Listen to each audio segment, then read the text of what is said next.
Did you know that if your employer is making you work 7 days a week, you might be entitled to overtime pay for the work that you perform on the 7th consecutive day? California law recognizes that workers should be given breaks and freedom from overexhaustion and weekends. So if your employer is making you work constantly, you might be entitled to overtime pay if the following applies. Normally, unless certain exceptions apply, 8 hours of work in a day is a day's work. So more work than 8 hours in a day entitles an employee to overtime pay. More work than 40 hours in a week entitles an employee to overtime pay. And also work in excess of 6 consecutive days, in other words, having to work a 7th consecutive day, entitles the employee to overtime pay.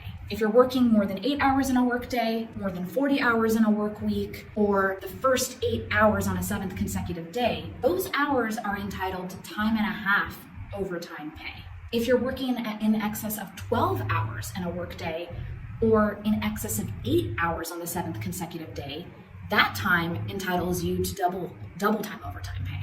So if your employer is making you work a ton, and you're not getting paid properly, consider calling an attorney. Lawyers for Justice is here to help. Follow us for more employment law tips.